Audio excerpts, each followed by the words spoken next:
ቤተክርስቲያን ላይ መከራ ሲመጣ የአገልግሎት ማቆም ሐሳብ ያለው ሰው አለ።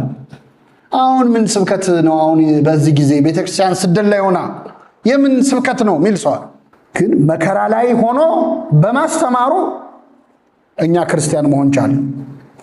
የሚባክን የአገልግሎት ቀን የለማ። እኛ ስንዝረከረክ እኛ ንዝላል ስንሆን የሆነ ሰው ይድን የነበረ ሳይድን ያድራል። ያው የሰንበት ተማሪ የነበረች ልጅ እዚያ አግኝቻት ምን ነው አመጭም ስላት አይኔ እኮ አሁን ገብቶኛል በርቶልኛል አለች። ለምን? እኔ እኮ ድሮ አቡዬ የፈጠሩኝ ነበር የሚመስለኝ አለች። ምን አልካት ታዲያ አልኩት። ሲማሩ የት ነበርሽ? እንደው በእውነቴ በጣም እንደው እንዴት ደስ እንዳለኝ መንፈስ ቅዱስ ነው ያናገረው። ችግር መዘርዘር ላይ ግን በጣም ጎበዞች ነን። ሰንበት ትምህርት ቤቱ በጣም ከፍተኛ ችግር የበጀት ችግር አለበት። አመራሮቹ እንደዚህ ያላረጉም። መዝሙር ክፍሉ እንዲህ፣ ትምህርት ክፍሉ እንዲህ አላደረገም። ሰበካ ጉባኤው በቃ ምን እናድርግ? ራሳችንን እናጥፋ? አገር ለቀን እንውጣ? ምንድነው ሐሳቡ? እግዚአብሔር እችላለሁ በሚሉ ሰዎች ስራ ሰርቶ አያውቅማት። በስመ አብ ወወልድ ወመንፈስ ቅዱስ አሃዱ አምላክ አሜን። በስመ አብ ወወልድ ወመንፈስ ቅዱስ አሃዱ አምላክ አሜን። የልዑል እግዚአብሔር ቤተሰቦች፣ የእናታችን የእመቤታችን የቅድስት ድንግል ማርያም ወዳጆች በእግዚአብሔር ሰላምታ እንደምናመሻችሁ አሜን። ምሕረት ቸርነቱን አብዝቶ እስከዚህ ሰዓት ያደረሰን በእድሜያችን ላይ የዛሬዋን ዕለት ይችን ሰዓት የጨመረልን የአባቶቻችን አምላክ ልዑለ ባሕርይ እግዚአብሔር ስሙ የተመሰገነ ይሁን። እግዚአብሔር አምላካችን በቀሪው ሰዓት ከመካከላችን እንዲሆንልን፣ እንዲያስተምረን፣ እንዲመክረን፣ እንዲገስጸን የእርሱ ቅዱስ ፈቃድ ይሁንልን። ዛሬ የምንማርበት ስለ መንፈሳዊ አገልግሎት ስለሆነ ፊልጶሳዊ አገልግሎት በሚል ርዕስ እንማራለን።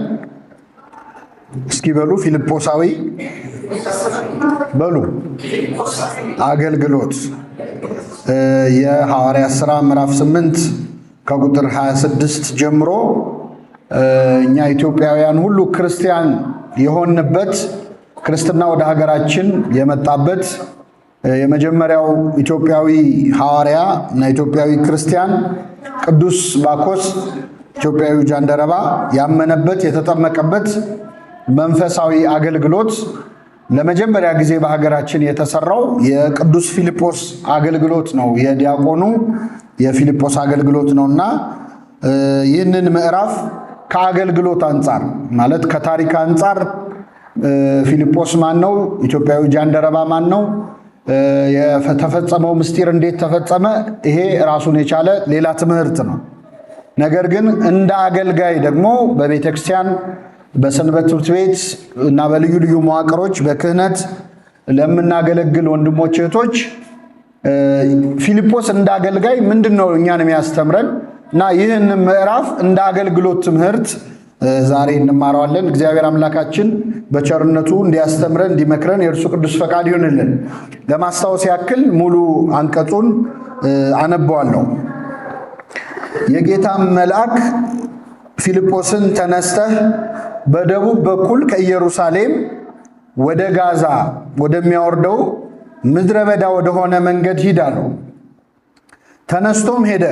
እነሆም ህንደኬ የተባለች የኢትዮጵያ ንግሥት አዛዥና ጃንደረባ የነበረ በገንዘቧም ሁሉ የሰለጠነ አንድ የኢትዮጵያ ሰው ሊሰግድ ወደ ኢየሩሳሌም መጥቶ ነበር ይላል።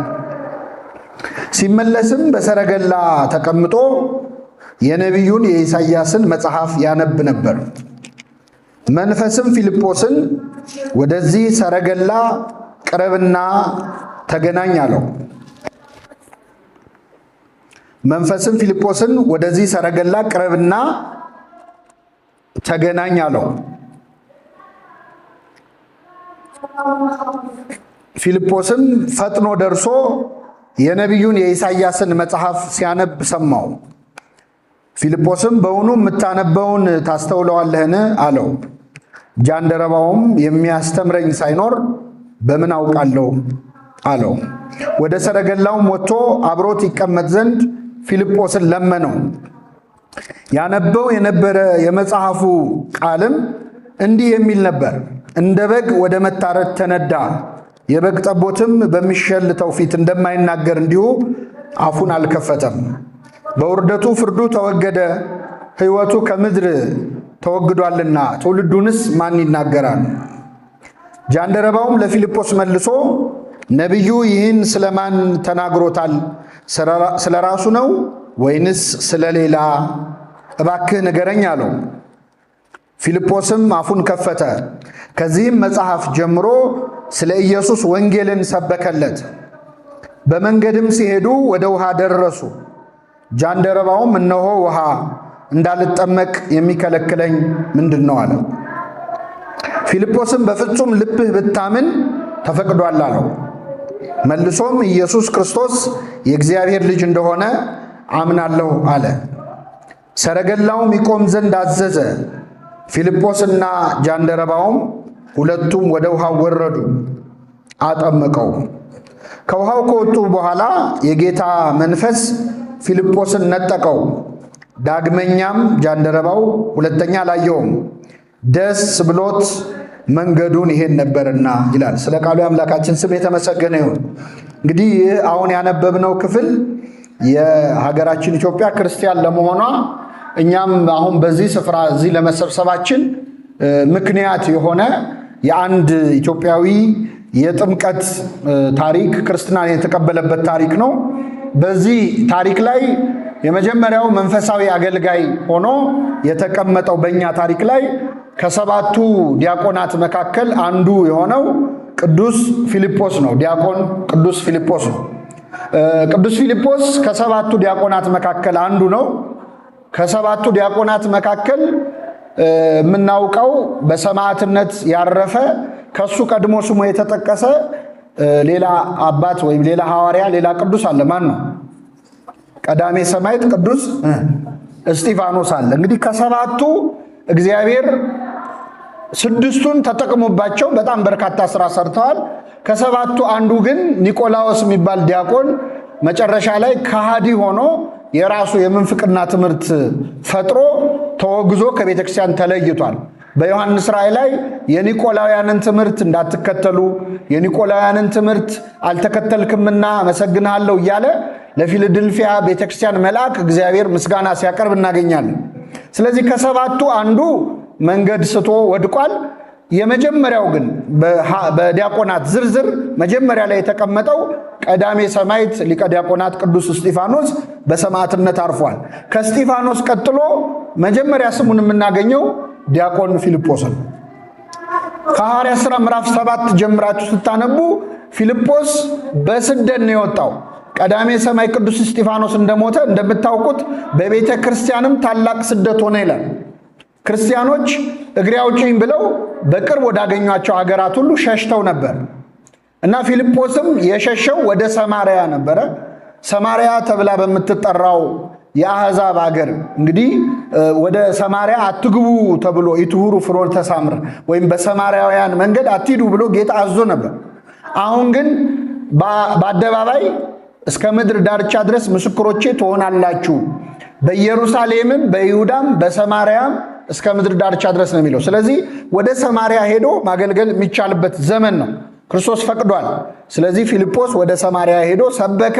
በጣም ብዙ ክርስቲያኖችን አፈራ፣ አስጠመቀ። ከዛ ዝናው ገነነ፣ በጣም ዝነኛ ሆነ፣ ተወዳጅ ሆነ። ልክ ዝናው ሲገን እግዚአብሔር ይበቃል፣ አሁን ደግሞ ወደ ምድረ በዳ ሂድ አለው ይላል። ወደ ምን ሂድ? እግዚአብሔር ክብራችን፣ ዝናችን በተለይ በመንፈሳዊ አገልግሎት የምንመሰገነው ምስጋና፣ የምንወደደው ተወዳጅነት ከመጠን እያለፈ ሲመጣ ከርኅራኄው የተነሳ ያስቆመዋል። ምክንያቱም ሰው ወይም ፍጡር ምስጋና መቋቋም አይችልም። ከሆነ በላይ ስንመሰገን ራሳችንን እንረሳለን፣ የተነሳንበትን እንረሳለን፣ ራሳችን ያደረግነውም ይመስለናል። እግዚአብሔር በእኛ ተጠቅሞ የሰራውን ስራ እኛ የሰራ ነው ይመስለን። ስለዚህ አስቆመ ማለት ነው። በሰማርያ ዝነኛ ሲሆን ይበቃሃል አለውና አሁን ደግሞ ወደ ምድረ በዳ ሂድ አለው። የመጀመሪያው ገና ምዕራፉን ማንበብ ሳንጀምር ፊልጶስ እሺ ብሎ ከዝና ካለበት ክብር ካለበት ከሰማርያ ወደ ምድረ በዳ ሄደ ማለት ነው። ብዙ ጊዜ ሰው ከተወደደበት ቦታ ሲነሳ ደስ ይለዋል። አይለውም። አበሻ ምቀኛ ነው። አሁን ሰው ወደደኝ ብላችሁ ነው። አሁን እንደው ምን አለ ትንሽ ብቆይ ደና ሰው ሲወደኝ ሲለምድልኝ ነው የሚለው አይደል? ወይ ደግሞ ያሳምጻል። ይኸው በአሰራር በምን አሳበው አነሱኝ ከቦታዬ። ሰው ሲወደኝ ምቀኛ መቼስ አይጠፋም ነው የምንለው እኛ። እንደዚህ አይነት አገልጋይ የለም። በፈለገው ጊዜ እግዚአብሔር ከዚህ ቦታ አንስቶ ወደ ሌላ ቦታ ሊወስደን ይችላል ይችላል። ግን እኛ አንፈልግም። እንኳን ከሀገር ቀርቶ ሰንበት ትምህርት ቤት ውስጥ ከአንድ የአገልግሎት ክፍል ተሟሙቀን ተስማምተን እያገለገልን እያለ አይ እዚህ ጋር ክፍተት አለ እዛ ጋር ሂድ ብንባል ብዙዎቻችን ፈቃደኛ አይደለም። ሰው ሲዋደድ አትወዱም ነው የምንለው አይደል? ወይም ስራ ሲቀና አንወድም።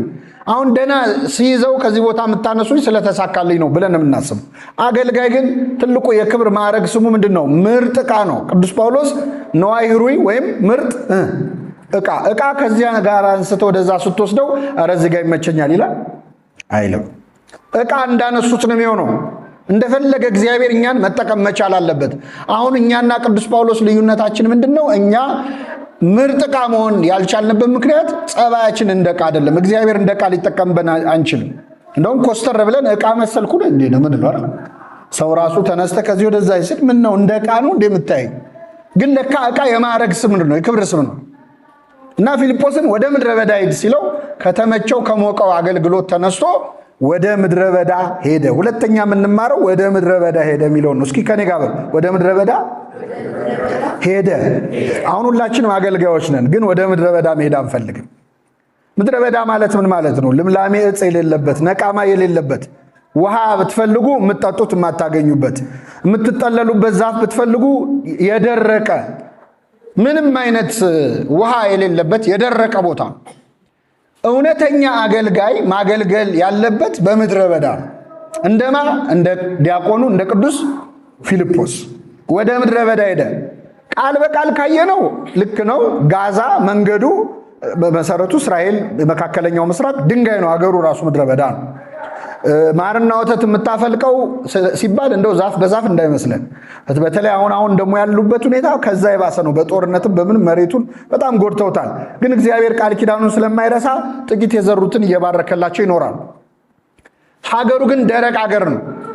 ለአገልጋይ ግን ሲሆን ምን መሰላችሁ? ማገልገል ያለብን ወደ ምድረ በዳ ነው ማለት ምን ማለት ነው? ለምሳሌ አሁን እኔ ወደዚህ ጉባኤ መተህ ቆመህ ተናገር ቃል እግዚአብሔር አስተምር ተብዬ መጣሁ። መጥቼ እዚህ የማገለግለው ምድረ በዳ ላይ አይደለም። ቢያንስ ለዓመት ከፍ ሲል ለ5 ዓመት ከፍ ሲል ለ10 ዓመት ለ20 ዓመት የተማሩ አገልጋዮችን ለማስተማር ነው የመጣሁት። ምድረ በዳ ሊባል አይችልም። ዛፍ አብቅለው ፍሬ አፍርተው አብበው በቃ ባጭሩ ወደ መናፈሻ ነው የመጣሁት ማለት ነው። እየሰማችሁ ቃል እግዚአብሔር ያልደረሰው ሰው እዚህ መሃል የለም።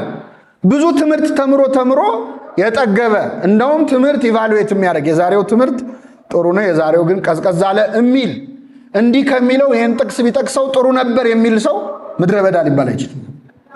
የምድረ በዳ አገልግሎት ማለት በህይወቱ ቃል እግዚአብሔር ሰምቶ የማያውቀን ሰው ማሰማት ማለት ነው።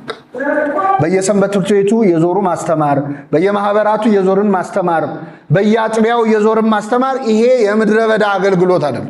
እውነተኛ አገልግሎት የሚባለው በየሰንበት ትምህርት ቤቱ ዞረን ከምናስተምረው ይልቅ በየሺሻ ቤቱ ያሉትን ማስተማር ስንችል፣ በየጫት ቤቱ ያሉትን ማስተማር፣ ከመጠጥ ቤት አውጥተን ወደ መንፈሳዊ ህይወት ስናመጣቸው፣ እድሜውን ሙሉ አስቀድሶ የማያውቀውን ሰው፣ እድሜውን ሙሉ ቤተክርስቲያን ተሳልሞ የማያውቀውን ሰው እንዲመጣ ያደረግን እንደሆን የዛን ጊዜ አገልግሎታችን ወደ ምን ይሆናል? ወደ ምድረ በዳ።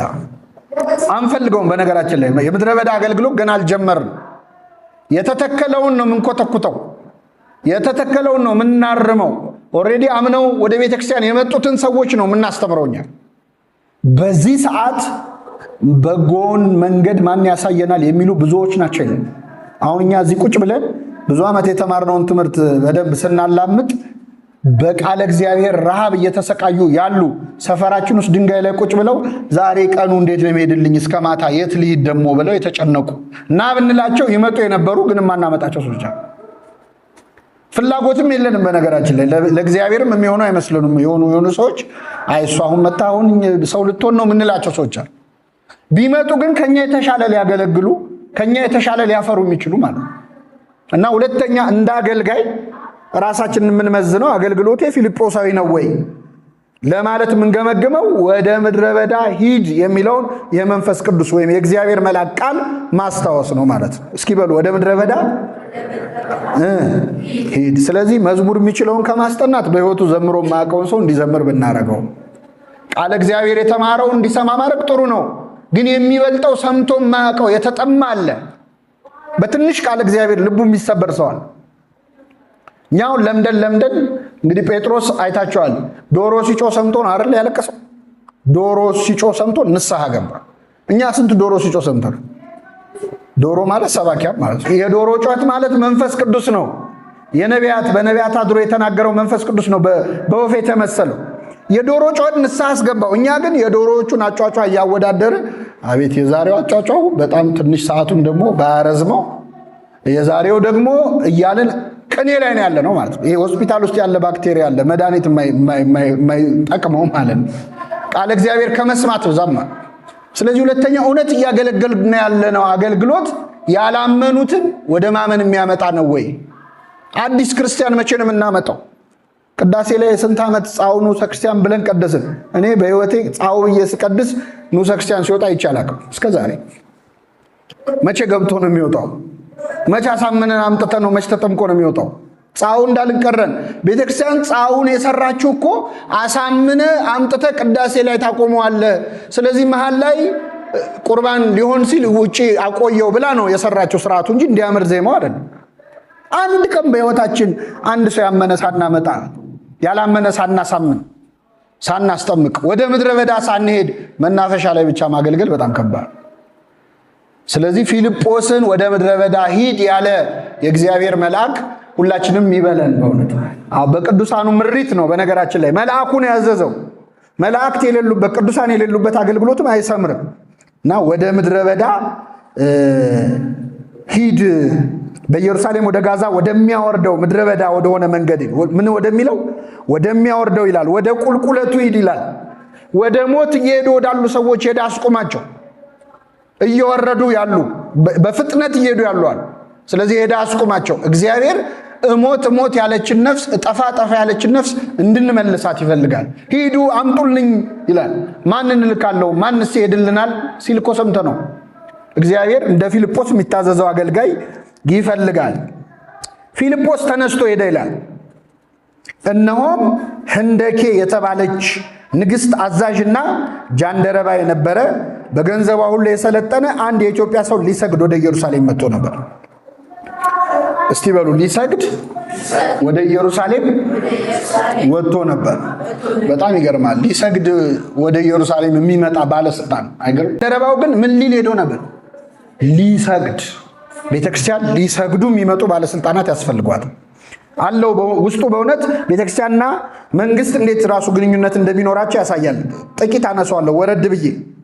ሲመለስም በሰረገላ ተቀምጦ የነቢዩን የኢሳያስን መጽሐፍ ያነብ ነበር።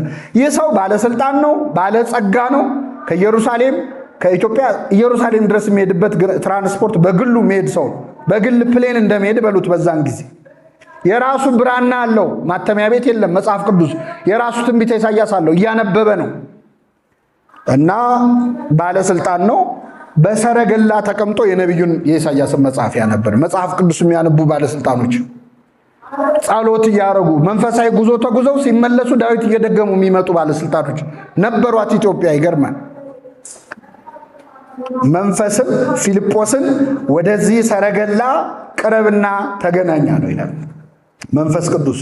ፊልጶስም ሮጦ የነቢዩን የኢሳያስን መጽሐፍ ሲያነብ ሰማው። ፊልጶስም ሮጠ። ሶስተኛው ነው ወደ ምድረ በዳ መሄድ አልኳችሁ። ሶስተኛው ፊልጶስም በሉ እስኪ ሮጠ። በጣም የሚገርም ነው። ሶስተኛው ፊልጶሳዊ አገልጋይ ማለት የሚሮጥ አገልጋይ ወደ ሰረገላው ሮጠ።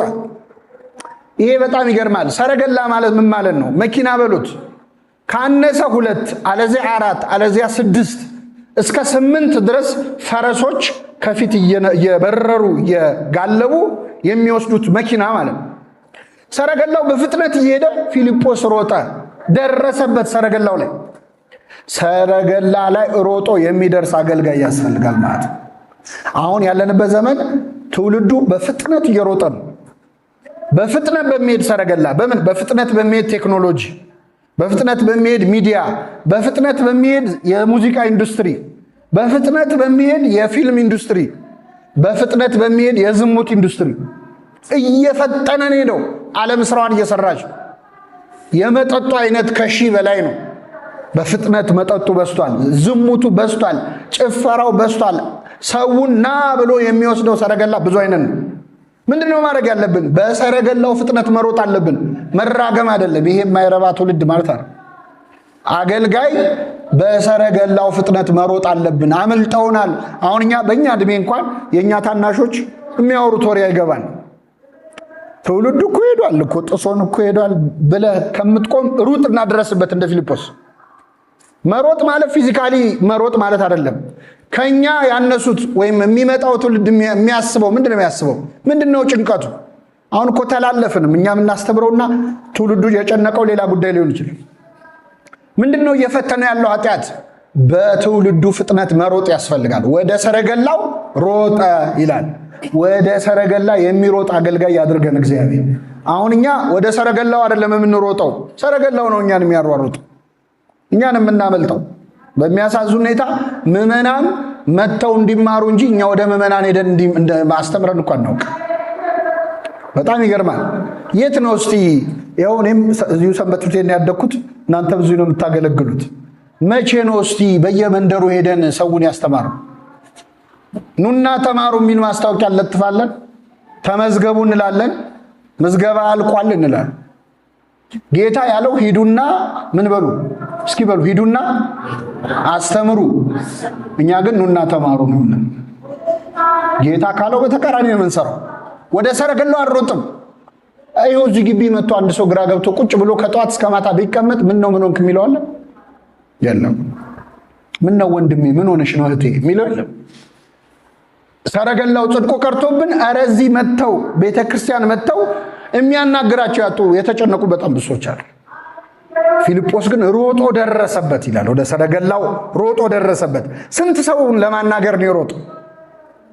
መልሱልኝ።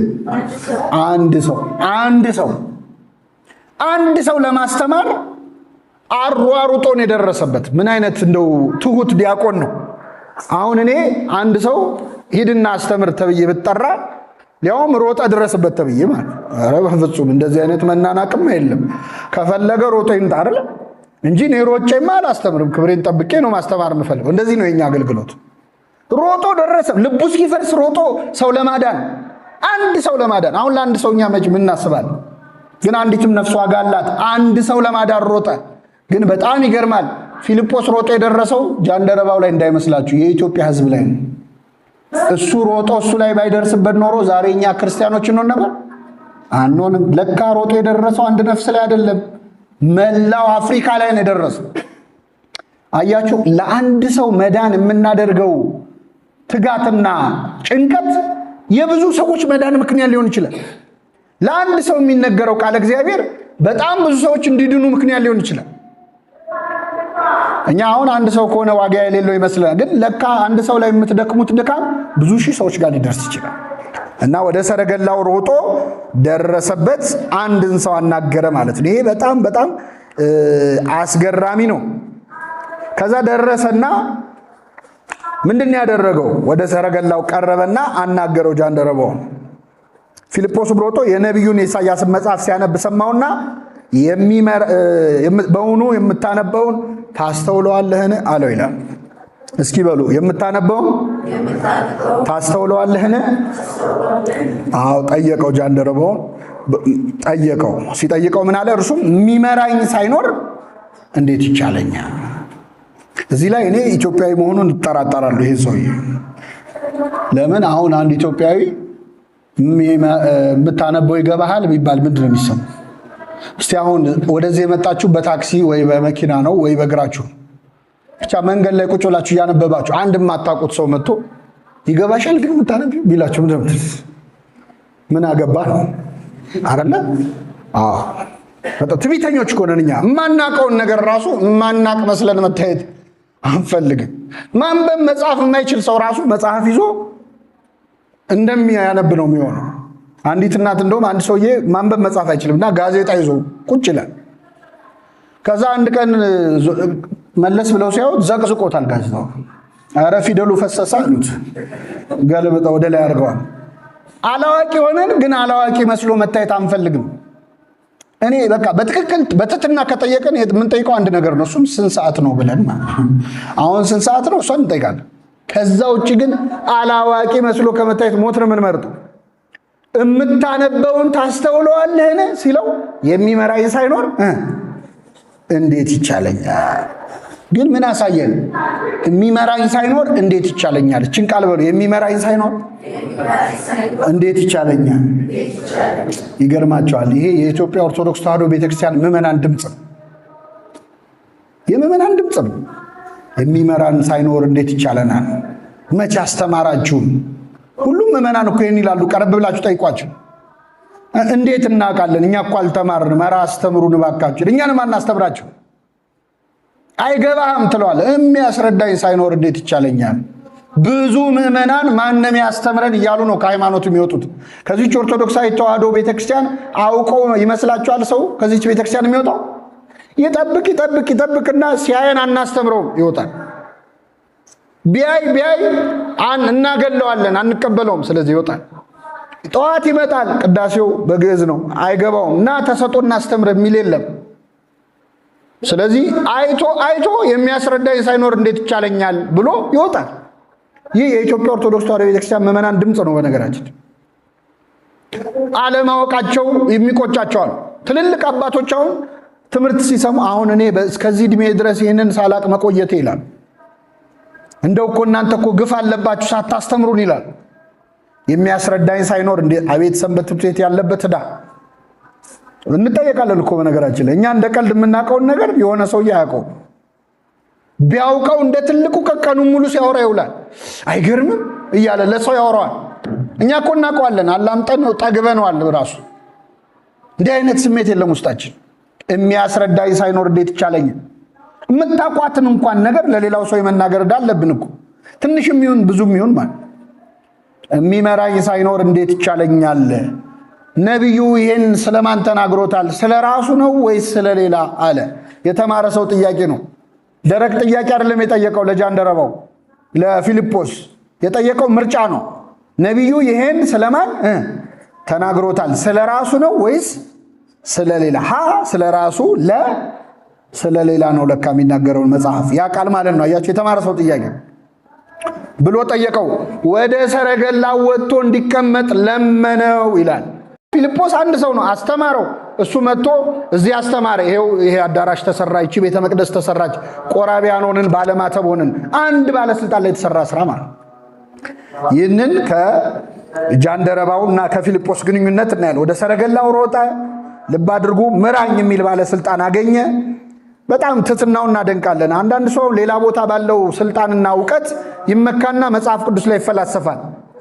የምታነበውን ታስተውለዋለህ ሲለው አሁን ይሄ ለእኔ ቀላል ነገር ነው፣ ከባድ ነገር ነው፣ እኔ ስንት ነገር የምመራ ሰው፣ እስቲ ቆይ ብሎ አንዳንድ ሰው ደፋር ነው፣ ጥቅስ ላይ ሀሳብ ይሰጣል። መጽሐፍ ቅዱስ ሀሳብ መስጫ ሳጥን አይደለም። የሚመራኝ ሳይኖር ከቤተ ክርስቲያን ጋር ሆነን ነው ማንበብ ያለብን። ከዚህ በኋላ አስተማረው። ከዛ ውሃ ዳር ደረሱ። በጣም ይገርማል በእውነት። ውሃ ዳር ሲደርሱ ጃንደረባው ምን አለ? እነሆ ውሃ እንዳልጠመቅ የሚከለክለኝ ምንድን ነው? በጣም ይህ አረፍተ ነገር ማለት እኛን ክርስቲያን ያረጋ አረፍተ ነገር ነው።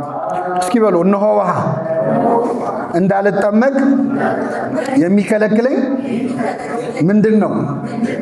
ይህ አረፍተ ነገር ለአገልጋዮች በተለይ በጣም ብዙ ትምህርት አለ።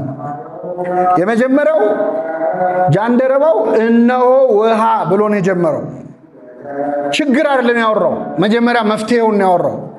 እነሆ ውሃ እንዳልጠመቅ የሚከለክለኝ ምንድን ነው ብሎ መጀመሪያ ውሃውን አሳየና ይሄው ውሃ እንዳልጠመቅ የሚከለክለኝ ምንድን ነው አለ።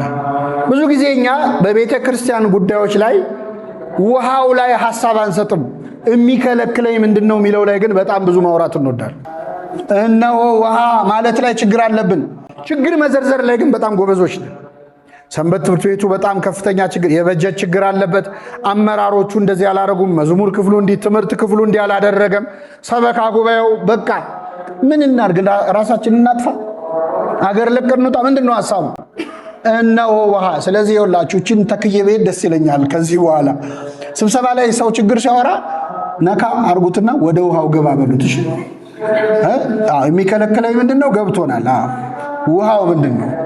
ሁሉም የቤተ ክርስቲያን ችግር በጃንደረባው አነጋገር መፈታት ይችላል። ለምሳሌ እነሆ ውሃ እንዳልጠመቅ፣ እነሆ ስልክ ምን እንዳልል የሚከለክለኝ መልሱ እንጂ። እነሆ ስልክ እንዳልደውል፣ እነሆ መጽሐፍ አይሰማም የሚከለክለኝ፣ እነሆ ወንበር እንዳልቀመጥ፣ እነሆ ቤተ መቅደስ እንዳላስቀድስ፣ እነሆ ንስሐ አባት ንስሐ እንዳልገባ፣ እነሆ ከበሮ ምን እንዳልን እንዳልመታ የሚከለክለኝ፣ እነሆ መድረክ እንዳላገለግል። ሁሉም ችግር በዚህ መንገድ መፈታት ይችላል። ሁሉም ችግር እነሆ ካህን ንስሐ እንዳልገባ፣ እነሆ መጽሐፍ እንዳላነብ፣ እነሆ ልብስ የምስጋና መዝሙር ልብስ እንዳልዘምር የሚከለክለኝ ምንድን ነው? ችግሩን አይደለም ያስቀደመው ጃንደረባው። ምኑ ነው? መፍትሄውን ውሃውን ነው። ስለዚህ መጀመሪያ ለቤተ ክርስቲያን አሁን ይኸውላችሁ ስለ ቤተ ክርስቲያን ችግር ማውራት በጣም አገልግሎቱ የሚመስለን ሰዎች አሉ። አሁን ሚዲያውን ብትከፍቱ ዩቲዩብ ላይ ብትገቡ የኔ አይነቱ አገልጋይ አብዛኛው ስለ ቤተ ክርስቲያን ችግር በጣም ያወራል። ምዕመናን በጣም እኮ አሳዛኝ ዘመን ላይ ነው የደረስነው። ከፓትርያርኩ አንስቶ ጳጳሳቱ ምን አንድ ሰው የለም እኮ ዛሬ እንደዚህ እየተደረገ ነው ብያውን እኔ አንድ ሚዲያ ላይ ወጥቼ ብናገር አንተ የተዋህዶ እንቁ እንደው እንዳንተ አይነት ሶስት ቢገኝ እቺ ሀገር የተበደረሰች የሚለኝ ሰው አላጣም። ግን ያወራሁት ችግር ነው። ውሃውስ ቤተ ክርስቲያን እናታችን ነች አይደለች? እናት አይደለች? እናታችሁ ብትታመም ጎረቤት ሄዳችሁ የሷ እኮ በሽታ እኮ ብላችሁ ታወራላችሁ? ብትችሉ መድኃኒት ትገዛላችሁ፣ ካልቻላችሁ በሩን ዘግታችሁ ቁስሏን ትሸፍኑታላችሁ፣ ህመሟን ትደብቃላችሁ። እምነባህ ብለን አይደል የምንገባው? እናታችን እኮ ነች ቤተክርስቲያን። የእናትን ችግር ለምንድን ነው አደባባይ ላይ ወጥተህ የምታወራው? ከቻልክ ማከም ነው፣ አለዚያ ዝም ማለቱም ትብብር ነው። ቢያንስ አትስደባት። በጣም አሁን የተቸገርነው እንደ ጀግና ያስቆጥራል መሳደብ። በተለይ ቤተክርስቲያንን ማቃለል እንዲህ እኮ ስለሆነ ነው እንዲህ ስለሆነ ሰንበት ትምህርት ቤት አመራር ይመረጥ ይባላል። እጅ አውጥተን እንመርጣቸዋለን። በተመረጡ በማንግስቱ ያስጠሉናል። አመራሩ ነው ምንለው ራሱ ስንጠራቸው ከኛ ጠገብ እኮ የተነሱ ልጆች ናቸው። ምንም የሆነ በማግስቱ የሆነ አውሬ ሆኖ አያድሩ። እኛ የመረጥናቸው ሰዎች እንጣላቸዋል። መዝሙር ክፍሎች ምናምን ክፍሎች ምናምን ብንባባለው በጣም ይገርማል። እና እነሆ ውሃ እንዳልጠመቅ የሚከለክለኝ ምንድነው? ነግሮን ሄደ። ፎርሙላ ሰጥቶን ሄደ። ይሄ ሰው ቀላል ሰው አይደለም። ኢትዮጵያዊ ጃንደረባ እነሆ ውሃ ሳትሉ ስለሚከለክላችሁ ነገር አታውሩ። መጀመሪያ ውሃው ላይ ተነጋገሩ፣ ከዛ ወደ ስራው ትመጣላችሁ። ችግሩ ከመፍትሄው አይቀድምም አይበልጥም እያለን እና ነዋማይ መኑ ይከላአኒ ተጠምቆ እነሆ ውሃ እንዳልጠመቅ የሚከለክለኝ ምንድነው አለ። እዚህ ላይ ወዲያው መወሰኑ ትትናውን አያችሁ። አሁን ባለስልጣን ነው። በክርስቶስ ካመነ በኋላ በጣም ጥሩ ነው ፊልጶስ ያስተማርከኝ፣ በል እንግዲህ የዛሬ ዓመት ስመለስ እግረ መንገዴን ከተገናኘን ታጠምቀኛለህ ማለት ይችላል። አንዳንድ ሰው ቶሎ አመነ ላለመባል እኮ ይኮፈሳል አይደል? ወዲያው አመነ ላለመባል ቆይ ላስብበት ይላል። ቆይ ላስብበት ትላላችሁ እህቶቻችን። ሌላ ነገር አይደለም፣ አይዟችሁ ትንሽ ላስብ። ወዲያው እሺ ማለትማ መደፈር ነው አይደል? ጃንደረባው ግን እነሆ ውሃ። ኢትዮጵያ ውሃ ስታይ ጥምቀት ትዝ የሚላት ሀገር ነች ለካ። ውሃ ስታይ እንዳልጠመቅ የሚከለክለኝ ምንድነው አለ። በፍጹም ልብ ብታምን ተፈቅዷል አለ። ኢየሱስ ክርስቶስ የእግዚአብሔር ልጅ እንደሆነ አምናለሁ አለ። ከመቼው ጸሎት ሃይማኖት አርቃቂ ሆነ? አይገርምም? ሰለስቱ ምዕት ሳይመጡ 318ቱ ሊቃውንት ጸሎት ሃይማኖት ሳያረቁ ጃንደረባው ራሱ አረቀቀ ጸሎት። ኢየሱስ ክርስቶስ በሉ እስኪ የእግዚአብሔር ልጅ እንደሆነ አምናለሁ። እኛ በራሳችን ጸሎት ሃይማኖት የተጠመቅን እኛን ይዛ ነው እንጂ ሀገር በጣም ያኮራ ታሪክ ነው ያላት። ራሷ ፈረንጅ መተው ሚሽነሪዎች መተው አይደለም ኢትዮጵያን ያሳመኗት። ራሷ ሄዳ አንብባ ብሉይም ላይ ሐዲስም ላይ ለግምገማ ነው ሄደችው ኢየሩሳሌም። ንግስተ ሳባም ሄደችው ሰሎሞን እንደተወራለት ጠቢብ ነው ወይስ ተጋኖ ነው እስቲ ቼክ ላርግ ብላ ሄደችው። አየችውና እውነትም ጥበብ አለው የሰማው ዝና እውነት ነው አለች። ኢትዮጵያ እንደዚህ አይነት በቃ ራሷን ያከበረች ሀገር ሄዳ ገምግማ ለዛሬ ተሳክቶላል የምትላገርች። ጃንደረባውም ሄዶ ክርስቶስን አግኝቶ መጣ። ነዋማይ መኑ ይከላኒ ተጠምቋል። ወዲያው አጠመቀው። ዲያቆናት አያጠምቁም፣ ኤክሰፕሽናል ነው። ኢትዮጵያዊ ጃንደረባ ግን ለመዳን ያለው ጉጉት ዲያቆኑ ፊልጶስ እንዲያጠምቀው አደረገ። መንፈስ ቅዱስ ግን አልወረደም ነበር። መንፈስ ቅዱስ የሚወርድ የዛኔ ሐዋርያት መጥተው እጅ ሲጭኑ ነው። እዛ ምድረ በዳ ላይ ግን ሐዋርያት የሉም። እግዚአብሔር የፊልጶስን አንድ ሰው ለማዳን መሮጥ አይቶ የጃንደረባውን ለመጠመቅ ወዲያው መወሰኑን አይቶ አያንተንማ ሐዋርያ መጥቶ እስኪጭንብህ አልጠብቅም ብሎ መንፈስ ቅዱስ ወረደለት። ለጃንደረባው የወረደ መንፈስ ቅዱስ ፊልጶስን ነጠቀው። ማለት ምን ማለት መሰላችሁ? ዲያቆን ነው ምእመናን። አሁን እኛ የቤተክርስቲያን ችግር በምን አቅማችን እንፈታለን እንዳትሉ፣ እግዚአብሔር ሰው ለማዳን ያላችሁ አገልግሎት ፍላጎት በጣም ካላችሁ ስልጣን በላይ እንደሆነ ሲያይ እግዚአብሔር እጁን ያስገባል። ስለዚህ ምእመን ሆናችሁ ጳጳስ የማይሰራውን ስራ ልትሰሩ ትችላላችሁ። ዲያቆን ሆናችሁ ከቄሱ በላይ ልትሰሩ ትችላላችሁ። ዋናው ሰው የማዳን ፍላጎታችሁ። ፊልጶስ ዲያቆን ነው። አዎ ዲያቆን ነው፣ ግን ሐዋርያ ሆኖ በጣም ብዙ አዳነ። በጣም ብዙ አዳነ። እግዚአብሔር አገልግሎታችንን የሚያሰምረው ምን ሲሆን መሰላችሁ? ለማገልገል ያለን ፍላጎት፣ ሰው ለማዳን ያለን ፍላጎት፣ ለቤተ ክርስቲያን ያለን ፍቅር በጣም መብዛቱን ሲያይ ከስልጣናችን በላይ፣ ከእውቀታችን በላይ፣ ከማዕረጋችን በላይ፣ ከትምህርት ደረጃችን በላይ እንድንሰራ ማድረግ ይችላል። አይችልም? ይችላል። አሳ አጥማጆች እኮ ናቸው ዓለምን ክርስቲያን ያደረጉት። አሳ አጥማጆች ምንድነው የሚችሉት? እነዚህ ሰዎች አሳ ማጥመድ፣ ሌላ ነገር አይችሉም። ሰው አጥማጅ ያደረጋቸው በምን እውቀታቸው? እግዚአብሔር ደግሞ የኛ እውቀት ምን ያስጨንቀዋል? ለማገልገል ዝግጁ ሁን እንጂ ችግር የለው፣ እውቀቱም ቢሆን ይጨመራል። ኃጢአተኛ ነኝ ካልክ ችግር የለው፣ ከንፈርን ይተኩሰዋል። ሱራፊ መጥቶ በስጋው ደግሞ ይተኮሳል፣ ይቅር ይላል፣ እንድታገለግል ያደርጋል። ድክመቶችን ንገረው፣ ድክመትን ይቀይረዋል፣ በጥንካሬ ያደርገዋል። የኛ እውቀት ምን ያደርግለታል? እግዚአብሔር ሙሴ ኮልታፋ ነበር፣ ሂድና ለፈርዖን ተናገራል። አሁን ኮልታፋ ሰው ለንግግር ይሆናል? አይሆን። ግን እግዚአብሔር ፈለገ። በኮልታፋ ነው እኔ መወከል የምፈልገው አለ። ኮልታፋ ምግባር ያለንን ሰዎች መጠቀም ይችላል እግዚአብሔር። 80 ዓመት እስኪሆነው ነው እኮ የጠበቀው። ታውቃላችሁ ሙሴ የፈርዖን ቤተ መንግስት ውስጥ እያለ ጉልበተኛ ነበረ። በ40 ዓመቱ የግብፅን ቋንቋ ያውቃል። ቤተ መንግስት ውስጥ ስትራቴጂክ ቦታ ላይ ነው ያለው። አልፈለገውም እግዚአብሔር። ህዝቡን ነፃ ሊያወጣ ሲሞክር እንኳን ሊያወጣ እሱም ተባረረ። ከዛ 40 ዓመት ቆይቶ ተገለጸለት እግዚአብሔር 80 ዓመት ሲሞላው። አሁን ከ80 ዓመት ሰውና ከ40 ዓመት ሰው ደና ጉልበት ያለው ማን ነው? አልፈልግም አለ እግዚአብሔር። ቆይ 80 ይሙላ አንተ። 80 ሲሞላው ሞራሉ ጠፍቶ ጡንቻው ጉልበቱ በቃ ከሟሸሸ በኋላ ያገለግለኝ ዘንድ ህዝቤን ልቀቅ ብለህ ለፈርዖን ተናገራል። እኔ ማነኝ ህዝብን ነፃ ማውጣዋል? አሁን ገና ተመቸው እግዚአብሔር። አያችሁ እኔ ማነኝ የሚሉ ሰዎች ናቸው እግዚአብሔር ማገልገል የሚችሉት። እኔ ያላገለገልኩ ማን ያገለግላል የሚሉ ሰዎች 80 ዓመት እስኪሞላቸው መጠበቅ አለባቸው። ኮንፊደንስ የሚባል ነገር ለአገልግሎት አይሆን፣ በጣም መጥፎ ነው። በፍጹም ልብ በእግዚአብሔር ታመን እንጂ በራስ ማስተዋል አትደገፍ ይላል እግዚአብሔር። የኛ እውቀት፣ የኛ የሥራ ልምድ፣ የኛ ዲግሪ፣ የኛ ፒኤችዲ ምናምን ብዙም አይጠቅመውም። የሚጠቅመው ልባችን ነው፣ የማገልገል ፍላጎታችን። እኔ ማን ነኝ? ኧረ ኮልታፋ ነኝ። ማን ቢሉኝ ማልላቸው ነው? እኔ ምን አውቃለሁ? ስላንተስ ምን እውቀት አለኝ?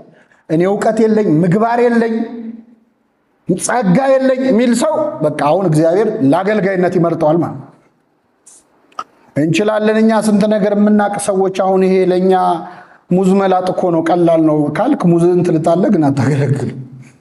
እግዚአብሔር እችላለሁ በሚሉ ሰዎች ስራ ሰርቶ አያውቅ። ስራ ሰርቶ አያውቅም። በደካሞች ቅኔው ይገርማል። አንዳንድ እግዚአብሔር የሚመርጠው ነገር ይገርማል። ኮልታፋውን ተናጋሪ አደረገው። ኤልያስ በተራበ ጊዜ ምግብ አቅራቢዎቹ ጠዋትና ማታ እየመጡ የሚያቀርቡለት ቁራዎች ነበሩ። እየሰማችሁ ካልጠፋ አስተናጋጅ እግዚአብሔር ማንን የመረጠው? ቁራውን። እስቲ እንደው እንዴት ነው አስተናጋጅ የሚሆን? ደግሞ የሚያቀርብለት ስጋ ነው። የቁራ ዋነኛ ምግቡ ምንድን ነው? ስጋ። ቁራ ማለት የሚበር ጅብ ማለት ነው። ሆዳም፣ እንደሱ ስጋ የሚወድ የለም። እግዚአብሔር ከፈለገ ግን በጠዋትና ማታ ቁርስና ራትህን ቁራ እንዲመግብ ማድረግ ይችላል። ማለት ከሆዳሞች ነጥቆ ሊያበላህ ይችላል። በጣም ይገርማል። ይሄ ስላልገባን ነው በነገራችን ላይ አገልግሎታችን በጣም የሚደክመው። እኛ የምንሰራው ይመስለናል። እኛ የምንሰራው ሲመስለን እኛ እንደማንሰራው እስኪገባን ድረስ አገልግሎቱ አይሳካም። የተሻለው እንደውም እባክህ አገልግሎቱን አንተ አስምረው ማለት የጀመርን እንደሆነ እና ፊልጶስን ከስልጣኑ በላይ እንዲሰራ እግዚአብሔር ፈቀደለት። ከአቅማችን ከእውቀታችን በላይ እንድንሰራ ማድረግ የሚችለው ማን ነው? እግዚአብሔር ነው። ይሄ እኛ መሀል አይደል እንደ ያደገው እነዚህ እዚህ ገሊላ አይደሉ እንዴ ይህን ቋንቋ እንዴት ቻሉ የሚባሉ አገልጋዮች የሚወጡት በትህትና ብቻ ነው። ኧረ እኔ ለእኔ ቀላል ነው ካልክ ቀላል ሆነ ትቀራለህ። ይሄ በጣም የሚገርም ነው። በጣም የሚደንቅ ነው። የፊልጶስን የማገልገል ጸጋ እግዚአብሔር በቸርነቱ ያደለን። በጣም የሚገርመው ፊልጶስ ወደ ጃንደረባው ከመምጣቱ በፊት የነበረው የት ነው ብያችኋለሁ? ረሳችሁት? የት ነው የነበረው?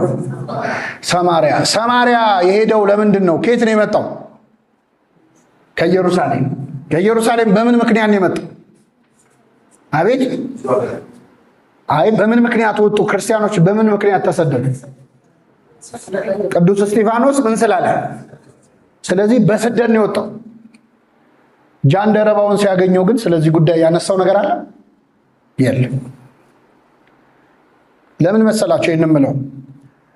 ሐዋርያት ሥራ ምዕራፍ 6 ላይ 7 ላይ በቤተ ክርስቲያን ታላቅ ስደት ሆነ፣ የተበተኑት ሁሉ ወንጌልን እየሰበኩ ዞሩ ነው የሚለው። እስኪ በሉ በቤተ ክርስቲያን ታላቅ ስደት ሆነ። ታሪኩ የሚጀምረው ቤተ ክርስቲያን ስደት ላይ ነች። ክርስቲያኖች እየተገደሉ ነው። የዛኔ የተገደለባቸው የተሳደዱ ክርስቲያኖች ሁሉ ወንጌል እየሰበኩ ዞሩ ይላል። ቤተ ክርስቲያን ላይ መከራ ሲመጣ የአገልግሎት ማቆም ሐሳብ ያለው ሰው አለ። አሁን ምን ስብከት ነው? አሁን በዚህ ጊዜ ቤተ ክርስቲያን ስደት ላይ ሆና የምን ስብከት ነው የሚል ሰው አለ። የምን መዝሙር ነው የሚል አላሉ። ቤተ ክርስቲያን ስደት ላይ ሆና ሲሰብኩ ነበር። አንድ ሁለተኛ ጃንደረባውን ሲያገኘው ችግር አላወራለት። አሁን ጃንደረባው ሲያነብ ሲያገኝ ምንድን ነው የምታነበው? አይ ትንቢተ ኢሳይያስ። አይ ምን አንተ እንደ በግ ለመታረድ ተነዳ ትላለህ? አሁን የእኔ ጓደኛ አብሮ አደጌ እስጢፋኖስ የሚባል በድንጋይ ቀጥቅጠው ጣሉት ቢለው ጃንደረባው እነሆ ኃይላ ሰረገላውን ቶሎ አፍጥኑት ነው የሚለው አይደል? ገና ባላመነው ነገር ሪስክ መስማት አይፈልግም። ስለ መከራ አላወራለት። ለምን መሰላችሁ ይህንን የምለው? አንዳንዴ ቤተክርስቲያን ምዕመናን ተስፋ እስኪቆርጡ ድረስ የሆነ ችግር ሲፈጠር ችግሩን ማጋነን ላይ በጣም ጎበዞች ነን። በጣም ጎበዞች ነን። ምን አሁን ቤተክርስቲያን ስደት ላይ ናት፣ ምን መዝሙር ምን ያስፈልጋል? ስብከት ምን ያስፈልጋል? ህንፃ ቢሰራ ምን ዋጋ አለው? እዛ ክርስቲያኖች እየተገደሉ። አዎ የሞቱ ሰማዕታት የሆኑ ነው፣ በረከታቸው ይደረብን። ግን ስብከቱ አይቆምም፣ አገልግሎቱ አይቆምም። እንደውም ክርስቲያኖች የሰማዕትነትን ዘመን የቀደሙት ክርስቲያኖች ዘመነ ሰማዕታትን ለአገልግሎት ነው የተጠቀሙበት። ሩቅ አትሂዱ። ግብፃውያን 21 ክርስቲያኖች የተገደሉበትን ታሪክ አይታችኋል አይደል? ከዛ ከነሱ በኋላ ደግሞ ኢትዮጵያውያንና ኤርትራውያን ደገሙት፣ ሰማዕታት ሆኑ። አሁን ያለንበት አዳራሽ የምን ሰማዕታት አዳራሽ ነው የሚባለው? የሊቢያ ሰማዕታት። በረከታቸው ይደርብን። ግን እኛ የተጠቀምንበትን መጠንና የግብጾቹን ብታዩት ተቃጥላችሁ ነው የምትሞቱት። ግብፃውያን 21 ክርስቲያኖች ተገደሉባቸው፣ ሰማዕታት ሆነው ሲሆኑ የመጀመሪያው የ21ዱ ቤተ ክርስቲያን አንድ ላይ አለ፣ ትልቅ ሰርተዋል። በጣም የሚያምር ትልቅ ካቴድራል። የ21ዱ ሰማዕታት እኛ በሚያሳዝን ሁኔታ ስማቸውን አናውቀውም። ታውቃላችሁ? እስቲ አንድ የምታውቁ ካለ ንገሩ። ካወቃችሁ ወይ ሰፈራችሁ ቂርቆስ አካባቢ ጎረቤታችሁን አውቃችሁ አናውቀው። እነሱ ስማቸውን አይደለም ቤተክርስቲያን ሰርተዋል። ቤተሰቦቻቸውን በሙሉ በደንብ ተንከባክበው ይዘዋል። አልፈው ተርፈው ኢትዮጵያ ለሞቱት ከግብፅ መጥተው ኢትዮጵያ የሞቱትን አፈላልገው የተገኙትን ለቤተሰብ የግብፅ ቤተክርስቲያን እርዳታ አድርጋለች። ክርስቲያን ማለት ድንጋይ ሲወረወረበት በተወረወረው ድንጋይ ቤተክርስቲያን የሚሰራ ነው። እድሉን ለምን እንጠቀመው ብለው እና በጣም የገረመኝ አንዱ ሰማዕታት ከሞቱት መሃል ባሏ የተገደለባት እሷ ነፍሰ ጡር ናት፣ ልትወልድ ቀርባለች። ባሏ ሰማዕት ሆኖ ሞተ እና ምን ይሰማሻል በባልሽ አሟሟት ስትባል ምንድን ያለችው? የገደለውን ሰውዬ ባገኘው እጁን ስመዋለሁ፣ እኔን የሰማዕት ሚስት ልጄን የሰማዕት ልጅ አደረገልኝ አለች። ክርስትና ማለት ይሄ ብቻ ራሱ ተሰምቶ ሰውን ክርስቲያን ያደርጋል። ለምንድን ነው የምንላችሁ? በየጊዜው ቤተክርስቲያን ክፉ ነገር ይገጥማታል። ለምን? የክርስቶስ አካል ነቻ። በዓለም ሳላችሁ መከራ አለባችሁ፣ አይዟችሁ እኔ ዓለምን አሸንፌዋለሁ። ዓለም ቢጠላችሁ አትደነቁ፣ ከእናንተ ቀድሞ እኔን ጠልቶኛል ብሏል ጌታ። መስቀል ላይ ተናዞልን ወደኛ ያሻገረው ይህ ጽዋ ከኔ ትለፍ ያለው መከራ ነው። ቤተክርስቲያን ሁሌ መከራ ላይ ነች። ግን መከራዋን ለአገልግሎት እኛ አንድ መዝሙር አልዘመርንም ለነሱ። የሊቢያ ሰማዕታት መዝሙር የምናውቀዋል የለም። ፊልጶስ ግን ወንድሙ ተገሎ ጃንደረባውን ሰብቆ እኛን ክርስቲያን አረገ። ኧረ የምን ስብከት ነው? እኔ የገዛ ወንድሜ ሞቶ ሊስቱ ላይ ደግሞ ሁለተኛ እሱ ነው፣ ቀጣይ እኮ እኔ ነኝ ብሎ ቁጭ ማለት ይችላል። ግን መከራ ላይ ሆኖ በማስተማሩ እኛ ክርስቲያን መሆን ቻለ። የሚባክን የአገልግሎት ቀን የለማ። እኛ ስንዝረከረክ እኛ ንዝላል ስንሆን የሆነ ሰው ይድን የነበረ ሳይድን ያድራል። አገልግሎት ማለት እንደዚህ ነው። ጥድፊያ ያስፈልገዋል። አሁን በጣም የአገልግሎት ጊዜ እናባክናለን። አመራር ወይ ሰንበት ትምህርት ቤት አገልግሎት ላይ እንሰበሰባለን። ስብሰባ ስራ ለመስራት ማስተካከያ ነው እንጂ ራሱ ስብሰባው ራሱ አገልግሎት አለ። ተሰብስበን አውርተን ምናምን በቃ ይሄን ጉዳይ እስከ ሳምንት እናስብበት ብለን ሳምንት ሙሉ ከርመን በሳምንቱ እንመጣለን። 6 ቀን ካለፈ በኋላ በሰባተኛው ቀን ተገናኝተን የባለፈው ስብሰባ አጀንዳ ምን ነበር እስቲ ትዝ የሚለው እንባባላለን። እኔ እናንተ ለሁለተኛ ጊዜ ስብሰባ ላይ እስክንገኝ እኮ የፈጀነው ጊዜ እግዚአብሔር ዓለምን ፈጥሮ የጨረሰበት ነው። በ6 ቀን በ6 ቀን አይደል የተፈጠረው? እግዚአብሔር ሰማይና ምድርን በሰራበት ቀን እኛ አንድ ጉዳይ መቋጨት አቅቶን ይሄ ቆይ ትንሽ ይጠና እንላለን። ደግሞ ራሳችንን ስንሸነግል ማለት ይታሰብበት፣ ረጋ ብለን እናስብ። ምንም አናስበውም እኮ ስንወጣ ደርሷል። አላገጥን እኮ አገልግሎት ላይ። ትክክለኛው አገልግሎት ዳዊት ያለን ነው። ለዓይኖቼ እንቅልፍ በሉ እስኪ ለሽፋሽፍቶቼ እረፍትን አልሰጥም። አዎ ለያዕቆብ አምላክ ማደሪያ እስካገኝ ድረስ አለ። ለያዕቆብ አምላክ ለእግዚአብሔር ማደሪያ የሚሆኑ ነፍሳትን ወደ ቤቱ እስክናመጣ ድረስ ቤተክርስቲያንን ችግሮቿን እስክንፈታ ድረስ ለዓይኖቻችን እንቅልፍ ለሽፋሽፍቶቻችን እረፍት መስጠት የለብንም። እንቅልፍ መታጣት አለብን። ለአገልግሎት የሆነ ሰዓት መቀነስ አለብን። ትዝ ሲለን አይደለም እናገለግል። በጣም ይገርማል። ለአንድ ሳምንት እንደዛ ብናገለግል ስንት ችግር እንደሚፈታ። እጃችሁ ላይ ያለውን ጉዳይ መልስ ለመስጠት አትዘጋጁ። ለምን አልሰራውም እንዲህ ስለሆነ ለማለት ነው ብዙዎቻችን ዝግጁ ሆነን የምንመጣው። እሱን ተውት። እግዚአብሔር ፊት ብትጠየቅ አትመልስም። ፊልጶስ የሮጠው ሩጫ አይሰማችሁ? እስቲ ለአንድ ሳምንት እንሩጠውኛ። ለአንድ ሳምንት እንደው ለቤተ ክርስቲያን አገልግሎት እዚህ አዳራሽ ውስጥ ያለነው ሰዎች ዓለምን ክርስቲያን ለማድረግ በጣም ብዙ እንደሆነን ታውቃላችሁ። ዓለምን ክርስቲያን ያደረጉት ስንት ሰዎች ናቸው? እኛ ስንት ነን? 100 ሞላለን። ስለዚህ እኛ ሌላ 3 ፕላኔት ሁሉ እንበቃ ነበር። ግን እኛ የሰፈራችንን ልጆች እንኳን ማምጣት አልቻለም። ለምን? ከነሱ የሚያመልኩት ነው እኛም የምናመልከው አይደለም። ግን እነሱ ጋር ያለ የአገልግሎት ቅናት የለም። እኛ እርስ በርስ ምናምን እንጨቃጨቅኛ። በጣም የሚገርም ነው። እና ፊልጶስ አንድ ሰው ሆኖ የሰራው ስራ ነው። በሰማዕትነት ዘመን አስተምሮ ሰው ማዳን መቻሉ እጅግ እጅግ በጣም ትምህርት የሚሰጥ ነው። ጥቂት ነገሮች ልጨምርላችሁና አጠቃልላለሁ። ፊልጶሳዊ አገልግሎት ከሚለው ትንሽ ያራቁ የተወሰኑ ሐሳቦች ልንገራችሁ። ብዙ ጊዜ እኛ እድሎቻችንን አንጠቀምም። ጌታችን መድኃኒታችን ኢየሱስ ክርስቶስ ምን አለ? ቀን ሳለ የላከኝን ሥራ ላደርግ ይገባኛል። ለምን? ማንም ሊሰራባት የማይችላት ሌሊት ትመጣለችና አለ። ቀን ሳለ የላከኝን ሥራ ላደርግ ይገባኛል።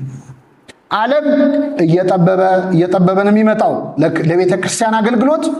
ከትናንት ዛሬ እንደውም እድሉ አለን። ሶሻል ሚዲያ ምናምን የተለያዩ ፕላትፎርሞች አሉ፣ እንሽለካለን። ሐዋርያት አሁን ይህን ቢያገኙት ስንት ስራ ሰርተዋል። እኛ እንሰዳደብበታል። ብዙ የሚያሰራ ዘመን ነው። ብዙ እድሎች አሉ። ትናንት መጽሐፍ ለማንበብ ለላይብረሪ ይዞራል። አሁን ስልክ ላይ ታገኘዋል። አሁን አንባቢ ነው የጠፋው፣ መጽሐፉ አይደለም የጠፋው። ከትናንት ብዙ እድሎች አሉ። ግን ደግሞ ከትናንት የጠበቡ ነገሮች ሊኖሩ ይችላሉ። ዘመኑን ዋጁ የተባለው ይሄ ነው። በዘመኑ ተዋጁ አይደለም፣ ዘመኑ ዋጁት። ክርስቲያኖች የነበራቸውን እድል ካልተጠቀሙ እድል የማይኖርበት ዘመን ይመጣል። ምንድነው ያለው ጌታ? ቀን ሳለ የላከኝን ሥራ ልሰራ ይገባኛል። ማንም የማይሰራባት ሌሊት ትመጣለች። ለምሳሌ እዚህ ደብር እያለን በምናገለግል ሰዓት ብቸኛ አዳራሻችን ይህች አዳራሽ ነች። አሁን መማር ብትፈልጉ መማሪያ ቦታ ስንት አለ? 4 አለ። አሁን እየተማሩ ነው። አራቱም ላይ አይደለም። 4ቱ ባዶ ቦታዎች ያስጠይቁናል ማለት ነው። በአጭሩ ያስጠይቁናል። ልክ ቦታው ሲስፋፋ የኛ ስራ አብሮ ማደግ አለበት። በፊት በቦታ ማጣት የቀሩ አገልግሎቶች አሁን ቦታ አለ ከተባለ ባዶ አድርገን እንድታሞቀው አይደለም፣ እንድትሰራበት። እንደዚህ አይነት የአገልግሎት ቁጭት ከሌለን አሁን እኛ ካላገለገልን፣ አሁን ካላስተማርን እንዴት ነው የሚሆነው? ሰው እኮ ጠፍቶ እያለቀ ዓለም መናፍቃን ሰው ማስካዳቸውን አላቆሙም። 24 ሰዓት ይሰራሉ። ሰይጣን ወደ ዘፈን፣ ወደ ጭፈራ፣ ወደ ስካር ሰው መውሰዱን አላቆምም። እኛንን ወደ ንስሐ መውሰድ ያቆም ነው እና በጣም እጃችን ላይ ወደቀችና ቤተክርስቲያን በእውነት የትልቅ ቤተክርስቲያን ትንንሽ ልጆች ስለሆነ በጣም ብዙ ችግሮች ከቁጥጥር ውጭ ሳይወጡ ማስተካከል እየቻለን እኛንን ከቁጥጥር ውጭ የምናወጣቸው። ልክ ሲወጡ ሰልፍ እንወጣለን። ተገፋን ምናምን የሚል የ3 ቀን ጉባኤ እናዘጋጃለን። ከዛ እንረሳዋለን።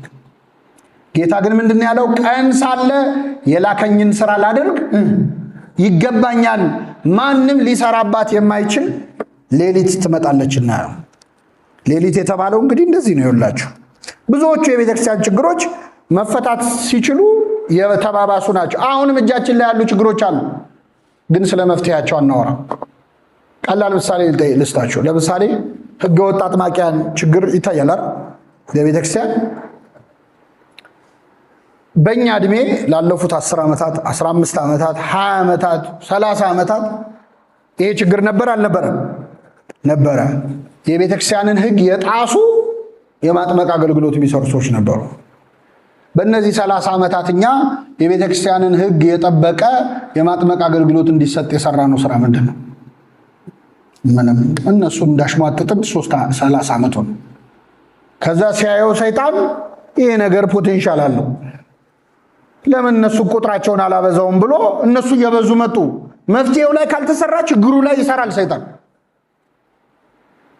ዘማሪያን በጣም ተበላሽተው ምንፍቅና ምናምን ውስጥ የገቡ የበጠበጡን ነበሩ። እኛ በተለይ ልጅነታችንን ያበላሹ ዘማሪያን ነበሩ። አሁን መናፍቃን ሆነዋል። እግዚአብሔር ይመልሳቸው። እነሱን መዝሙራቸው ልክ እንዳልሆነ ብዙ ቦታ ሄደን ብዙ ተናግረናል። መዝሙሩ ስርዓቱን አልጠበቀም ብለናል። 10 ዓመት 15 ዓመት ይሄን አድርገን እኛ ስርዓቱን የጠበቀ መዝሙር ስንት ሰራ ነው? የለም። ስለዚህ አጀንዳ ሰጪው ሰይጣን ይሰጠናል፣ እኛ እዛ ላይ እንራኮታለን። አጥንት ይወረወርልሃል፣ እሱ ላይ እንደ ጉንዳን ትርመሰመሳለህ። አንተ የምትወረውረው አጥንት የለም ለዓለም። ገብቷችኋል አይደል?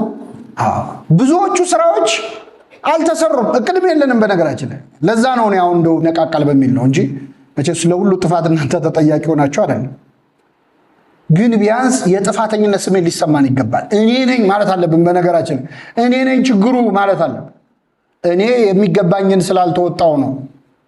እኔ የሚገባኝን ከተወጣው ሌላው ባይወጣም የኔ ራሱ ለቤተክርስቲያን መድኃኒት ሊሆን ይችላል አይችልም? ይችላል። ሁሉም በሩን ቢያጸዳ እንደሚባለው ማለት ነው። ስለዚህ የቤተክርስቲያን አገልግሎት ክፍት ነው። ዝም ብለን አናላዝን።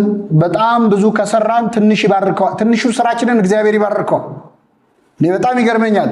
ብዙ በጀት ኖሯቸው የሚያማምሩ አዳራሾች፣ የሚያማምር ሳውንድ ሲስተም፣ የሚያማምር ላይት ያላቸው ከውጭ ሀገር ፈንድ የሚደረጉ ብዙ ነገር ሳያደርጉ እኛ ትንሽ አድርገን በአንድ ቤተክርስቲያን ሀገሩን መቆጣጠር ትችላለች። ከኛ ጋር ያለው ከነርሱ ጋር ካሉት ይበልጣል። የሚያምር አዳራሽ አላቸው፣ የሚያምር ሳውንድ ሲስተም አላቸው። ክርስቶስ የለም። በቃ ባቸው ክርስቶስ የለም። ያላቸውን ነገር ሁሉ ሲቀነስ ክርስቶስ በሉት። እግዚአብሔር የለም። እንደዛ ነው የምናምነው። ይቺ ቤተክርስቲያን ደግሞ ከስራ ስራ የለን፣ ከምግባር ምግባር የለን፣ ከህይወት ህይወት የለን፣ ሲደመር እግዚአብሔር ግን አለ የለም? አለ። 24 ሰዓት ስሙን የሚጠሩ ቅዱሳን አሏት። እንዴት ነው የምንበለጠው? እነዚህ ሁሉ እንደ ደመና የከበቡን ቅዱሳን ኖረው እንዴት ነው የምንበለጠው? ሚካኤል አፈር አብልቶት የለ እንደ ሰይጣንን። የሚካኤል ልጆች ሆነ እንዴት ነው ሰይጣን የሚበልጠን? እንዴት ነው የሚበልጠን? ማሰብ አለብን እኮ። እንዴት ነው ሰይጣን እየተሳካለት እኛ ማይሳካል? ሰይጣን ሰው እያጠፋ እኛ ሰው ማዳን ያቃተን ለምንድን ነው? ሚካኤል አጠገባችን ሆኖ ማለት እንዴት ሌላው ምንም ማያስብ ሌላ በጀት ምናምን አይደል። የሚካኤል ክንፍ ብቻ ይበቃል። ጠላውን ቢጥል ይበቃል።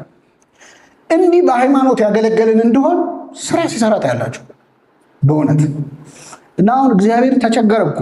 አንደኛ አናምንበትም፣ አንሰራም፣ አንጠይቀውም። ኧረ ይሄ ነገር እንዴት ይሁን አንልም። ጭራሽ አሁንማ እንደውም እንደ መናፍቃኑ ለመሆን የሚሞክሩ ሰዎች አሉ። ይሄዋቸው እነሱን የሚሉ ኧረ እኛ ብዙ የሚታዩ አሉ። አሁንማ ጭራሽ ፓስተር ገሌ ለኦርቶዶክስ መሰከረ። ምን አውቆ ነው የሚመሰክሩ? መጀመሪያ ይማር ይጠመቅ፣ 1-3 ዓመት አፉን ይዝጋ፣ ከዛ በኋላ ነው ክርስቲያን የሚሆነው። በጣም እኮ ተንቀን አስናቅናት ቤተክርስቲያን። ስለዚህ ሁላችሁ እጃችን ላይ ያለው ነገር በጣም ብዙ ነው። እኔ ቅድም ምህላ ነበር፣ ዕጣን ነበር አይደል? አሁን ዕጣን የሚሸጥ ሰንበት ትምህርት ቤት ብዙ ስራ መስራት ይችላል። ጸሎቱና ትምህርቱ ከበዛ ብዙ ስራ መስራት ይችላል። ዕጣን የማይሸጥ ሰንበት ትምህርት ቤት ነው በሽታ ነው። የማያስቀድስ ሰንበት ተማሪ ነው መጨረሻ በሽታ የሚሆን። ብዙ ወንጌል የማይማር መማሪያ ደብተር የሌለው ሰንበት ተማሪ ስሙ ሰንበት ተማሪ ሆኖ ደብተር የለው እንዴት ይሆናል? ደብተር የሌለው ተማሪ ትማራለህ ወይ ነው። አንዳንድ ሰንበት ትምህርት ቤት ሆኖ የማይማራል። አንዲት ልጅ ዱባይ አንድ ሾፌር በጣም ነግሮኝ እንደው በጣም ነው የተገረምኩት። እዚህ ሰንበት ትምህርት ቤት ታገለግል የነበረች ልጅ ዱባይ ትሄድና ሃይማኖት ትቀይራለች፣ መናፍቅ ትሆናለች። እዚህ የምታገለግለው ያዌ ቤተክርስቲያን ነውና ልጁ የዛ የታክሲ ሾፌር ነው። አገኛትና ጠየቃት። ለኔ ነው የሚነግረኝ። አገኘዋትና ያዌ የሰንበት ተማሪ የነበረች ልጅ እዚህ አግኝቻት ምን ነው አመጭም ስላት አይኔ እኮ አሁን ገብቶኛል በርቶልኛል አለች። ለምን? እኔ እኮ ድሮ አዌ የፈጠሩኝ ነበር የሚመስለኝ አለች። ምን አልካት ታዲያ አልኩት። ሲማሩ የት ነበርሽ? እንደው በእውነቴ በጣም እንደው እንዴት ደስ እንዳለኝ መንፈስ ቅዱስ ነው ያናገረው። እንኳን እኔ ያላገኘኋት እቺ ልጅ ምን መሰለሽ ብዬ ጥቅስ ነው የምጠቅሰው። እሱ ምን አለ? ሲማሩ የት ነበርሽ? ምክንያቱም አቦዬ ፈጥሯቸዋል ተብላችሁ ተምራችሁ ታውቃላችሁ። እቺ ልጅ ሲማሩ የት ነበርሽ አላት። በጣም ብዙ ሲማሩ የት ነበርሽ የምንባል ሰዎች አለ ሰንበት ቤት ውስጥ። ገና ትምህርት ሲጀምር ስራ የሚመጣለት ሰው አለ። ትምህርት ሲጀምር የሚቁነጠነት ቆይ ቢሮ አንድ ፋይል አለ ማመጣው የሚል ሰው አለ። ትምህርት ሲጀምር መዝሙርን ከልስ የሚል ከልስ ያርጋችሁ። በእውነት እንደዚህ የምትሉ ሰዎች ትምህርት ሲጀምር እንከልስ ይባላል። ምንድን ነው የምትከልሱት? መዝሙሩን አንዴ እንከልሰው 40 ጊዜ እኮ ዘምረዋል። ላለመማር ማለት ነው። በቃ ስራ አይታየ ያንቀሸቅሸናል። ቆይ አንዴ መጣው ስልክ ወጥተን ሲያልቅ ትመጣል። ጸሎት እየተደረገ ቁጭ ሚል ሰው አለ። ጸሎት ልክ እየተጀመረ ጸሎቱ እንደው ላለመሳተፍ ማለት ነው። ሲያልቅ ልገባ በቃ እንደዚህ ነው ይወላል። በሚመጣው ዓመት የሚያም ዘንድሮ ሱሪውን ዝቅ ያደርጋል ይባላል። ጸሎትና ትምህርት የጠላ ሰው ነገ መጨረሻ የት እንደሆነ እና ሲማሩ የት ነበርሽ የተባለችው ልጅ ማለት።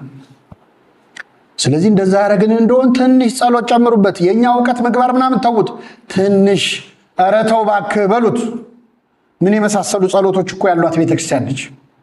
ከዛ ታያላችሁ እኛን ያየ ሰው ከዛ በኋላ አገሩን ነው ማደበላለቅ ብትችሉ እኛ ቤተክርስቲያን ሁሉም የሚያምርባት ቤተክርስቲያን ነች። ታውቃላችሁ ትንሽ ሰርታ ብዙ ማዳን የምትችል።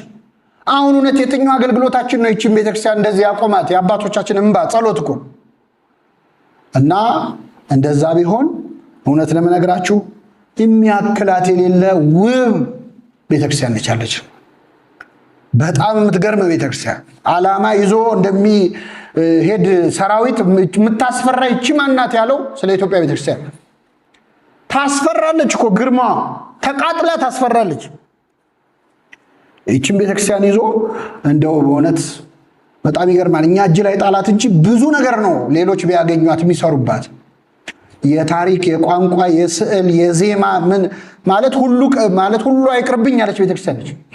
የሌላን ነገር የለም። ቢቸግራቸው አላያችሁ? መስቀል አደባባይ ከበሮ ይዘው ሲጃጃሉ አላያችኋቸው? ጸናጽል ይዘው እንዲህ ሲሉ በቃ ናፈቀቻቸው። ናፈቅሽን እኮ እያሉ ኧረ እኛም ውስጥ ሆነን ትናፍቀናለች። አዎ በቃ የሚከብድ ነው የቤተክርስቲያኗ ውበቷ፣ ስርዓቷ፣ መንፈሳዊነቷ የሚጠሏትን ሰዎች ራሱ ማሸነፍ የሚችል እንደኛ መሆን ያምራቸዋል። አፍረው ነው እና ቀስ በቀስ ደግሞ ሰተት ብለው እንደሚመለሱ እንጠብቃለን። እግዚአብሔር ይመልሳቸው። በቃ የሆነ ክብረ በዓል ሲኖራቸው እኛን ነው ሊሆኑ የሚሞክሩት። ተረጋጉ፣ ረጋ ያለ ነገር ነው የምወደው ይላሉ። ኦርቶዶክስ መሆን ነው የምወደው ላለማለት እኮ ነው። ገብቶናል። እኛ እንደኛ መሆን ነው የሚፈልጉት።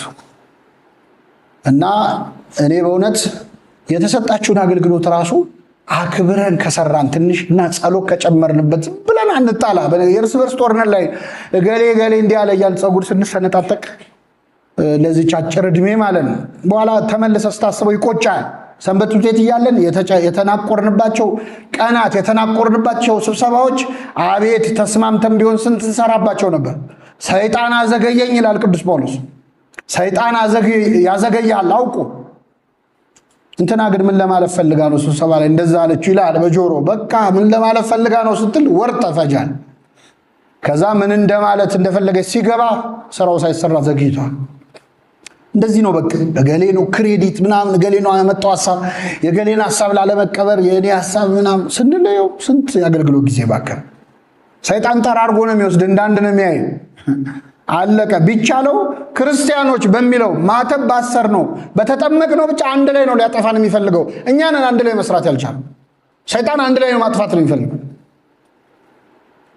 እና ትንሽ ሰብሰብ ብለን ልባችንን ሰብስበን ከቅዱሳን ጋር የነበርክ አምላክ ለምንድን ነው ከኛ ጋር መሆንን ማናየው? ጌዲዮን እንዳለው እግዚአብሔር ከኛ ጋር ከሆነ ለምን ይሄ ደርስብናል እንዳለው ጠይቁት። ስንጠፋ አይገድህምን በሉት። ጌታ ወይ ስንጠፋ አይገድህ፣ ይሄ ሁሉ ትውልድ ሲጠፋ አይገድህም ወይ? ኃይል ስጠን እስቲ በሉ። ከዛ ታዩታላችሁ በጣም በትንሽ ስራ ብዙ በረከት ይመጣል። እና ሰንበት ቤታችንን አገልግሎታችንን እኔ የሆነ ጠበል ተጠመቁ። እኔ አሁን የገባኝ በነገራችን 7 ቀን 14 ቀን ሰንበት ተማሩ ተሰብስቦ ጠበል ቢጠመቅ አቤት አገልግሎቱ እንደሚስተካከል ማለት የሚጮህ ይጮሃል፣ ዝም የሚለው ዝም ይላል። ከዛ በኋላ አገልግሎት ይሄ ጸሎት ሲጀምር ውጣ የሚል ካለ አድራሻ ጸበሉ ጋር ሂድ ጨርስ። እንደዛ ኪዳን አድርሱበት። በጠዋት ኑና ጠበል ተረጩበት። የማህበር ጸሎት አድርጉ። ቃለ እግዚአብሔር ተነጋገሩ፣ እርስ በርሳችሁ በመንፈሳዊ ቅኔ ተነጋገሩ እንዳለው እንደዛ የሆነ እንደሆነ ያጓጓል፣ ነፍስ ትደሰታለች። ትንሹን ስራ እግዚአብሔር እየባረከው ብዙ ይሰራል። አገልግሎታችንን ፊልጶሳዊ ያድርግልን። የሰማነውን በልቡናችን ያሳድርብን።